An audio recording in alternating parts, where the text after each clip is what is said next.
Bismillahirrahmanirrahim. Buka Assalamualaikum kamera Ibu warahmatullahi Sulas. wabarakatuh. Buka kamera Ibu Sulas.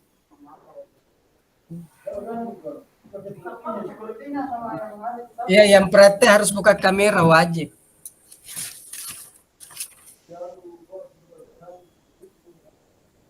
Dibuka Saya dulu sudah kamera. buka ini. Sulas. Oh, Saya sudah dibuka. buka ini. Oh, Sudah muncul. iya. Anda di sini. Saya sudah buka ini. Oh iya Bu Ye. Kan dulu. Saya coba lagi. Tidak bisa? Tidak terbuka, tidak terlihat Bu. Aduh, Nggak terlihat juga di sini. Iya, tidak ada muncul Bu. tidak ada muncul. Iya. Siapa Mira? Aduh. Refresh lagi. Oke. Masih tidak muncul? Belum. Oh, belum, Bu. Tutup dulu Ibu sama saya tadi. Tutup lalu. Tutup dulu. Keluar Ya, lalu. baru buka lagi. Keluar Nggak, Ki baru. keluar. Keluar lalu. Keluar lalu.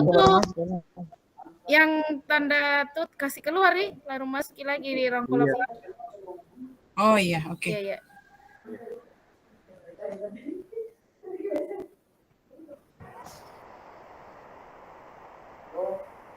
Hai Bu.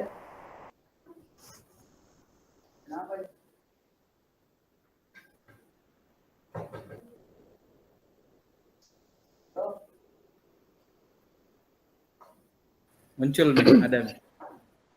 Oh iya. Ada Mi? Muncul Mi, Le? Iya, Ada.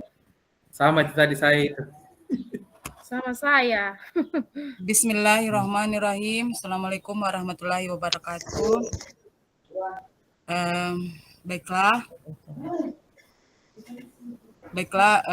kami dari kelompok 1 akan mempraktekkan praktek coaching, di mana di sini Bu Hadra sebagai coach dan saya sebagai coachee.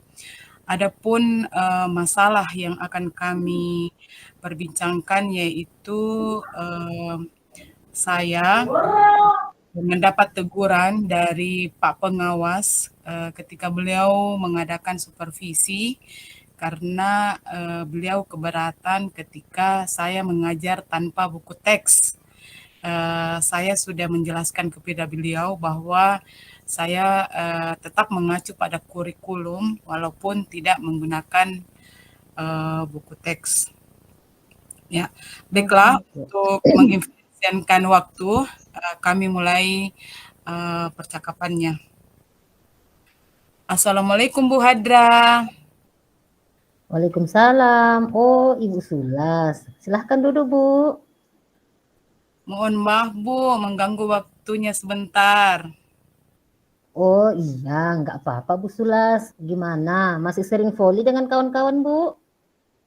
Sudah lama vakum Bu, nggak ada waktunya Bu, banyak kerjaan. Bu Hadra sendiri apa masih main badminton? Sama, sudah lama berhenti, nggak sempat. Oh ya, kok Ibu Sulas menemui saya? Ada apa gerangan? Begini Bu, saya mau curhat tentang masalah saya. Apakah Ibu bisa membantu saya? Oh iya, dengan senang hati Bu. Kira-kira apa yang bisa saya bantu? Sebenarnya saya hanya ingin mendapatkan solusi atau pemecahan masalah yang sedang saya hadapi, Bu. Masalahnya apa Bu? Coba ceritakan apa yang Ibu Sulas rasakan. Mungkin saya bisa bantu. Bu Hadra ingat tidak beberapa hari yang lalu Pak Pengawas melakukan supervisi di kelas. Waktu supervisi itu saya mendapat teguran dari Pak Pengawas. Bagaimana bisa Bu? Lalu apa yang membuat Ibu mendapat teguran dari pengawas sekolah? Kalau menurut saya sih sebenarnya masalahnya tidak serius. Tidak serius? Tidak serius gimana Bu? Pak Pengawas mengkritik tentang proses mengajar saya. Proses mengajar yang bagaimana ya Bu? Apakah Ibu tidak bisa mengelola kelas dengan baik? Kenapa sampai dikritik kalau boleh tahu, Bu? Beliau seperti keberatan waktu saya mengajar tidak memakai buku teks. Oh, lalu bagaimana tanggapan Ibu Sulas dengan respon dari pengawas tersebut? Saya sejujurnya menyampaikan kepada beliau kalau selama ini saya mengajar, saya menggunakan berbagai sumber. Bisa dari buku referensi perpustakaan, yang penting mengacu pada kurikulum. Ketika saya sampaikan seperti itu, beliau merasa tersinggung. Jadi masalahnya begitu ya, Bu? Kalau begitu, saya tanya Ibu Sulas dulu. Selama ini, apa yang Ibu Sulas lakukan dalam proses belajar mengajar Ibu? Seperti yang saya ceritakan tadi, saya menggunakan berbagai sumber dari buku di perpustakaan, mengajak siswa untuk menonton video, menanyakan video-video pembelajaran yang interaktif dan menyenangkan. Oh ya, begitu ya, Bu. Terus, mengapa Ibu Sulas tidak menggunakan buku teks? Menurut saya, sumber belajar yang saya gunakan ini sudah memudahkan siswa. Siswa juga termotivasi dan mengacu pada kurikulum. Oh iya ya, sebenarnya sudah bagus, Bu. Lalu bagaimana hasilnya saat Ibu Sulas mengajar menggunakan sumber belajar tersebut? Seperti yang kita ketahui, karakter siswa berbeda-beda, Bu, dan belajarnya pun berbeda-beda. Betul juga Bu Hadra, kenapa saya tidak kepikiran ke sana ya? Selama ini ada beberapa siswa yang hasilnya masih kurang maksimal. Oh, itulah Bu, pentingnya buku teks sebagai sumber belajar. Mungkin harapan dari pengawas kemarin adalah seperti itu, Bu, supaya Ibu Sulas menggunakan sumber belajar dengan buku teks, Bu. Saya pikir ada benarnya juga ya Bu. Ya, setelah Ibu Sulas bercerita, sekarang bagaimana perasaannya? Terus terang beberapa hari ini saya merasa kurang nyaman, saya menjadi resah, dan di rumah kepikiran terus dengan masalah ini. Akibatnya pekerjaan lain jadi terbengkalai. Lalu apa yang membuat Ibu Sulas merasa tidak nyaman selama ini? Sebetulnya yang membuat saya resah dan tidak nyaman itu karena Bapak pengawas menyampaikan hal tersebut kepada kepala sekolah. Saya takutnya nanti akan menjadi masalah di kemudian hari. Oke, jika saya dapat menyimpulkan yang membuat Ibu merasa tidak nyaman adalah saat supervisi itu. Karena Ibu Sulas tidak menggunakan buku teks sebagai sumber belajar, ini kita pengawas memperingatkan, Ibu Sulas memberikan argumen sehingga hal itu membuat pengawas merasa tersinggung, lalu menyampaikannya kepada kepala sekolah. Iya ya Bu, kira-kira saya akan dipanggil dan ditegur kepala sekolah, tidak ya Bu? Kalau menurut saya, untuk masalah ini Ibu Sulas bisa merefleksikan dan mempersiapkan diri. Jika ditegur oleh kepala sekolah, harus siap menjelaskan masalah yang sebenarnya tadi. Dan pasti beliau akan menyampaikan hal-hal positif sehingga menambah semangat Ibu dalam mengajar. Mudah-mudahan ya Bu.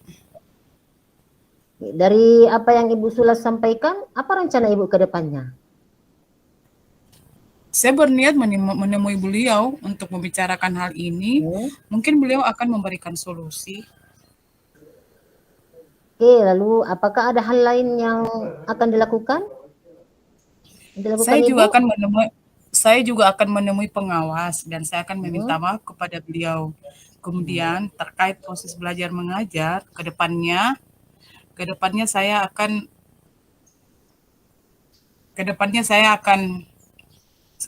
juga akan menggunakan buku teks dan meminta saran kepada pengawas bagaimana menjalankan proses belajar mengajar yang baik.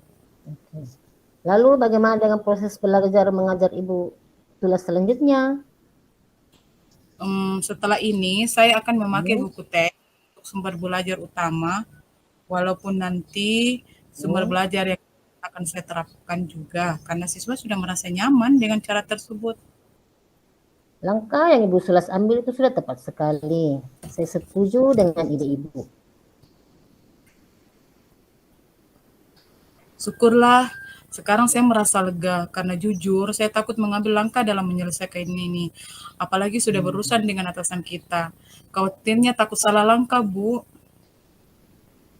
Oke, syukurlah Ibu Sula sudah merasa lega. Lalu dari yang sudah Ibu rencanakan tadi, komitmen apa yang akan Ibu Sula lakukan untuk menjalankan rencana itu? Untuk hal itu, dalam proses belajar mengajar, saya akan mengacu pada kurikulum, kemudian mematuhi aturan-aturan yang ada, termasuk aturan dari Pak Pengawas tentang penggunaan buku teks. Oke, lalu dukungan apa yang dibutuhkan Ibu untuk melakukan komitmen tersebut? Itu juga masih dalam kepikiran, Bu. Mungkin saya akan mencoba berkomunikasi dengan teman guru yang lain, jadi kami bisa sama-sama saling mengingatkan. Ya. Oke, itu ide yang sangat bagus sekali, Bu. Semoga dapat segera terselesaikan dan Ibu dapat bekerja dengan suasana hati yang tenang tanpa dihantui rasa tidak nyaman. Amin. Terima kasih banyak, Bu, untuk waktunya mendengar keluh kesah saya. Sekarang saya merasa sedikit lega. Semoga kita nanti menjadi guru-guru yang bisa memberikan teladan yang baik untuk siswa kita. Amin, amin. Sama-sama, Bu. Maaf, Bu, kebetulan saya ada janji dengan siswa. Mereka akan mengumpulkan PR. Saya pamit ke ruangan saya ya. Iya, silahkan, Bu. Terima kasih, salam sehat dan bahagia. Oke, sama-sama. Terima kasih kembali, Bu. Selanjutnya, kami akan melakukan dialog selanjutnya dan saya berperan sebagai coach dan Ibu Sula Setiani Nacing sebagai coach. Dan oke. Selamat siang Bu Sulas. Selamat siang Bu.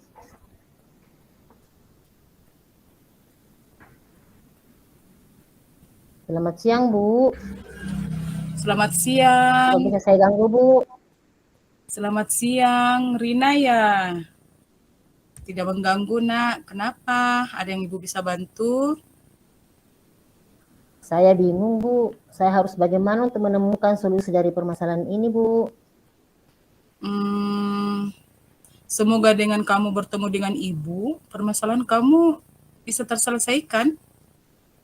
Amin. Semoga ya Nah, Bu. nah sekarang ceritakan apa permasalahannya. Begini Bu, terkait permintaan Ibu agar saya mewakili sekolah dalam perlombaan pidato, saya tidak bisa ikut Bu.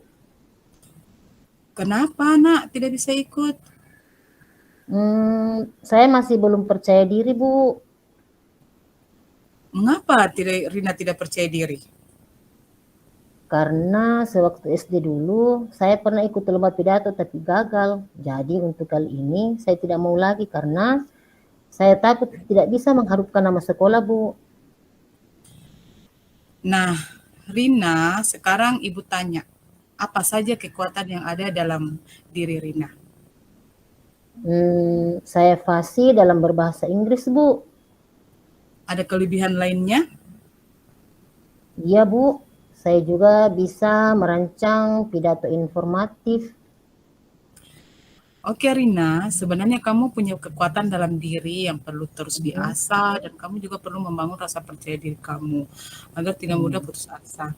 Dari kekuatan yang kamu miliki, kira-kira peluang apa yang bisa kamu ambil? Saya sebenarnya ingin sekali mengembangkan kemampuan berbahasa Inggris saya Bu. Terus, apa hambatannya? Kalau untuk diri sendiri saya bisa Bu. Namun kalau di hadapan orang banyak, saya grogi dan hafalan saya bisa hilang semua Bu. Jadi kira-kira apa solusinya? Saya harus belajar berbicara di hadapan banyak orang Bu.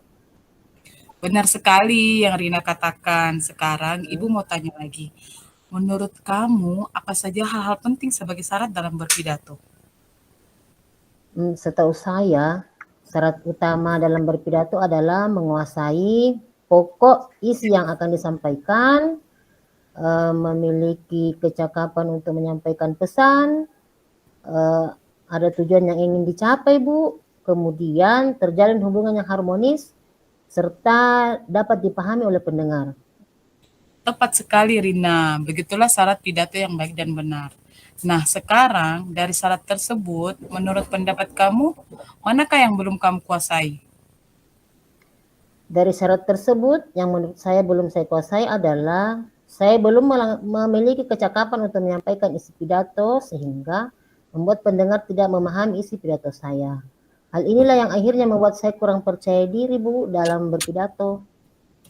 Baik Rina, kalau begitu, langkah apa yang kamu lakukan supaya bisa mengembalikan kepercayaan diri kamu apabila dikaitkan dengan syarat berpidato yang kamu sebutkan tadi?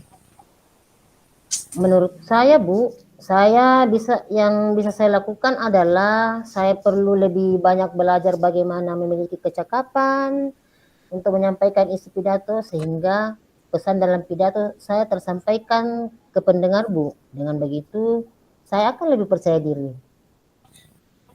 Kapan kamu akan belajar agar memiliki kecakapan dalam menyampaikan pidato? Segera saya akan belajar dan berlatih dengan baik, Bu, dan saya akan mengajak teman saya, Sari, menyimak pidato saya dan jika ada kesulitan, saya bilang ke Ibu. Ya, baiklah. Terus apa ukuran keberhasilan dari aksimu itu? Saya lebih percaya diri, bisa menguasai materi, kemudian teman saya, Sari, paham dengan isi pidato saya, dan untuk selanjutnya agar disimak oleh Ibu, dan Ibu juga paham. Sekarang saya sudah lega karena dibantu menemukan solusinya, Bu. Bagus sekali Rina, kembalikan rasa percaya diri kamu dengan lebih banyak lagi belajar tentang bagaimana berpidato yang baik dan bisa menginfluencer audiens dengan pesan dalam pidato. Ibu yakin kamu pasti bisa, karena kamu punya kekuatan yang perlu dieksplor dan cara mengeksplor kekuatan dalam diri kamu, salah satunya adalah melalui lomba pidato ini. Ibu yakin kamu bisa, jangan prioritas pada menang atau kalahnya. Yang terutama adalah kamu sudah bisa mengembalikan kepercayaan diri kamu dan mendapatkan banyak pengalaman baru. Baik, Bu.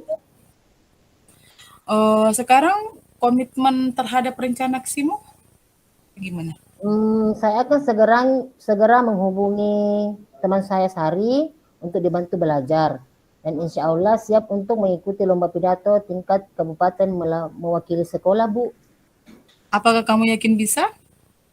Insya Allah saya yakin bisa, Bu. Mohon doanya. Insya Allah nak, semoga sukses ya. Terima kasih, Bu. Permisi, saya ke kelas dulu, Bu. Ya, terima kasih kembali Rina. Sama, Bu. Sekian dari kelompok kami. Assalamualaikum warahmatullahi wabarakatuh.